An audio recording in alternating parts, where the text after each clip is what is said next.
विश्व हिंदू परिषद के कार्यकर्ता सम्मेलन में प्रांतीय पदाधिकारीगण शामिल हुए, जहां एक पत्रकार वार्ता के दौरान उन्होंने इस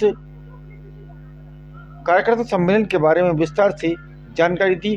वहीं उन्होंने बंगाल में हो रहे हिंदू परिवार के साथ अन्याय, अत्याचार, बलात्कार जैसी घटना पर भी जोर दिया। वहीं उन्होंने कहा कि अब हमारा संगठन और भी तेज गति से कार्य करेगा और हिंदू के प्रति जागरूक करने का कार्य करेगा। इस संबंध में हमने प्रांतीय पदाधिकारी से चर्चा की, उन्होंने विस्तार से जानकारी दी। इस संबंध में उनका क्या कहना है, आप भी सुने। विदिशा से खबर रोज नई खोज के साथ कमल रैकवार की रिपोर्ट।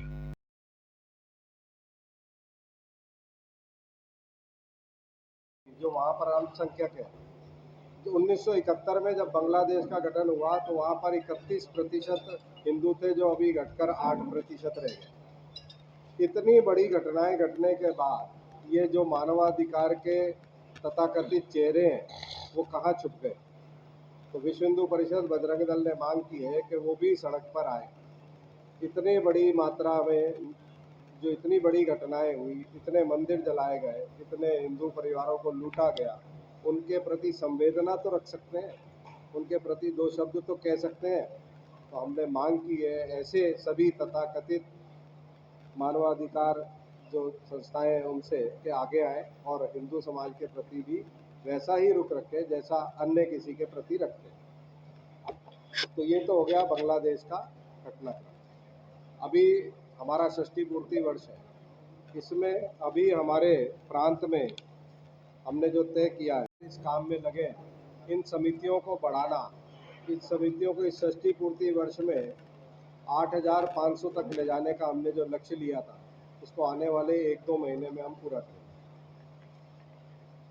जन्माष्टमी को, क्योंकि जन्माष्टमी 1964 को विश्व हिंदू परिषद की स्थापना हुई थी, अब 60 वर्ष हो रहे हैं, तो जन्माष्टमी का वो पूरा एक सप्ताह साहित्य और उनके बारे में जानकारी अधिकतम लोगों तक पहुँचे, अधिकतम लोग उनके बारे में पढ़ सकें, जान सकें, ऐसा प्रयास भी हम लोग कर रहे हैं। उसके लिए एक बड़ी योजना बनी है बजरंग दल के 5 अक्टूबर को, क्योंकि रानी दुर्गावती जी का समापन है उस वर्ष का, तो 5 अक्टूबर को हमारी जो दुर्गा वाहिनी है, दुर्गा वाहिनी 2 बड़ी यात्राएं ग्वालियर और भोपाल में निकालेंगी और बाकी सभी जिला केंद्रों पर भी अच्छी बड़ी संख्या में ऐसी 2 शौर्य यात्राएं।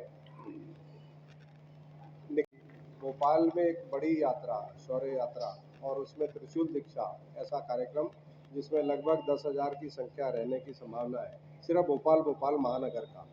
ऐसी एक योजना ग्वालियर महानगर में और बाकी सभी जिला केंद्रों पर ऐसी योजना पे काम चल रहा है। दुर्गा वाहिनी क्योंकि संस्कार संस्कृति को प्रसव से आप जोड़ने का कार्य कर रहे हैं, ये बहुत अच्छी पहल है, बहुत अच्छी बात है। लेकिन सवाल यहाँ पर यह था कि क्या रोजगार से भी जोड़ने का आप प्रयास कर रहे हैं युवाओं को? अभी हमारे जितने भी सेवा केंद्र हैं, सेवा केंद्र यानी हमने सेवा केंद्रों में जोड़ा है रोजगार से जुड़ा सिलाई केंद्र, मेहंदी प्रशिक्षण केंद्र और ब्यूटी पार्लर प्रशिक्षण केंद्र, इसके साथ साथ कंप्यूटर। तो ये स्किल डेवलपमेंट के जितने काम अभी हमारे निरंतर चल रहे हैं, उसमें जितनी बहनें सीख कर निकलती हैं और वो तुरंत उनको रोजगार मिल रहा है, ये ऐसे रोजगार हैं कि जो घर बैठकर भी किए जा सकते हैं। मेहंदी लगाने का काम बड़ी मात्रा में हमारी जो प्रशिक्षण हुआ पिछले महीने, उसमें 80 बहनें हमारी निकली। ऐसे निरंतर चल रहे हैं, पूरे प्रांत में चल रहे हैं। सिलाई केंद्र हमारे चल रहे हैं, तो उनको रोजगार दिलाने का काम भी हमारे ही कार्यकर्ता है। नहीं, मैं विदिशा के उद्योगों की बात कर रहा हूँ। विदिशा में कहीं भी उद्योग नजर नहीं आ रहा, कहीं भी रोजगार के शिक्षित बेरोजगार चौराहा पर खड़े हुए खेती दगाड़ी होकर काम कर रहे हैं। इसीलिए प्रयास किया जा रहा है कि नौकरी की भेड़चाल में ना शामिल होकर पूरा समाज अगर स्वयं रोजगार उत्पन्न करे और 2-4 लोगों को अपने यहाँ पर और काम दे अपने भाइयों को, तो ये प्रयास विश्व हिंदू परिषद बजरंग दल कर निरंतर कर रहा है। जैसा कोई कार्यकर्ता तक नहीं बोला, सामने नहीं आया।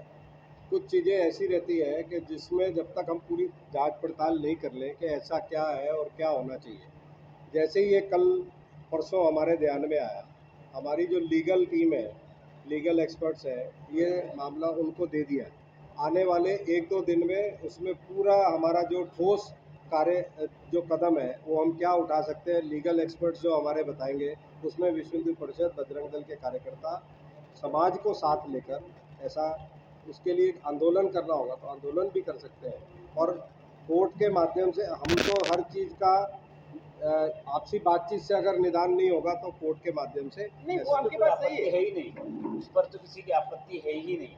एएसआई के वर्षों पुराने रिकॉर्ड में उसको मस्जिद शब्द लिख दिया गया है, न उसको मुस्लिम अपना दावा कर रहा है, न कोई बात हो रही है। मतलब आपके परिषद के बड़ा सवाल ये है कि 1600 वर्ष पहले ये मंदिर बना रहा है, फरमान के टाइम का, उसके बाद भी आपको नॉलेज नहीं है, आपको जानकारी नहीं है, ये तो कहीं ना कहीं नहीं जानकारी है कि क्या है वो, पर वो क्योंकि एएसआई के अंतर्गत है, इसलिए उस पर क्या रिसर्च चल रही है इसलिए कई वर्षों से 18 साल से तो शिवराज सिंह चौहान लगातार इसमें प्रयास कर रहे थे, उन लोग भी इसको, इसके बाद भी आपको नॉलेज में नहीं है, ये तो कहीं ना कहीं आपकी नाकामी समझ में आ रही है। नॉलेज में नहीं, ये जब विवाद सामने आया कि उसको लिखित में ऐसा लिख दिया गया है, मैं उसकी बात कर बस रहा हूं। आपत्ति ये तो ये सबको पुराना है, ये हाँ, एएसआई ने तो अभी इस वर्ष नहीं लिखा, एएसआई ने वर्षों से लिखा ये हुआ है। ग्वालियर स्टेट के टाइम से हाँ, और ये सबको पता है कि वो मंदिर है, विजय मंदिर है, ऐसा नहीं कह रहे कि विजय मंदिर नहीं विलेज का है, क्या कि टारगेट ये रहेगा कि वो मंदिर है। जितने मंदिर ऐसे हैं, जितने विवादित मंदिर है, समाज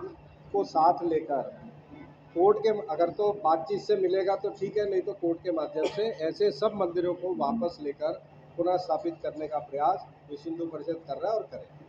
कब तक ताले की पूजा होगी सर? ताले की पूजा तो ऐसा नहीं कह सकते कि मैंने कहा कि जो चीज़ अगर बातचीत से हल होगी, अभी योजना बन जाएगी, आपको कल तक और क्लियर हो जाएगा। हमारे कार्यकर्ता एक फिर पुनः आपके साथ बैठेंगे। के लिए विश्व हिंदू परिषद काम करता है। अभी पिछले एक हफ्ते से यहाँ पे एक बहुत बड़ा इशू चला विजय मंदिर का, आपको भी जानकारी मिलेगा। उसमें बांग्लादेश में जो हिंदू संगठनों के साथ, हिंदू लोगों के साथ, जो संख्या के लोग हैं वहाँ पर, उनके साथ जो तरह तरह की यातनाएं दी जा रही हैं, बलात्कार हो रहा है बेटियों बहनों के साथ, इनके लिए क्या प्रयास किए जा रहे हैं? विश्व हिंदू परिषद बजरंग दल ने जैसे ही ये घटनाएं शुरू हुई, तुरंत केंद्र सरकार से हमने बातचीत शुरू की और उसमें क्या ठोस कदम हो सकते हैं उसके लिए हमने लिखित में उनको ज्ञापन भी दिया। चूँकि वहाँ पर अभी तक कल तक कोई सरकार नहीं थी, परसों रात को बन चुकी है। हाँ परसों तक, तो परसों तक हम लोग अंधेरे में होता ना सब कि धूल में लट चलाना, अंधेरे में तीर चलाना, तो ऐसा था किससे बात करें, कौन वहाँ पर हमारे हिंदू परिवारों का संरक्षण करे, कौन उनको सुरक्षित रखेगा। पर बॉर्डर सील करने की जहाँ तक बात थी, बॉर्डर सील इसलिए किए गए कि आपदा में भी अवसर ढूंढने वाले लोग बहुत होते हैं। अपने जो पीड़ित परिवार है उनको लाने के चक्कर में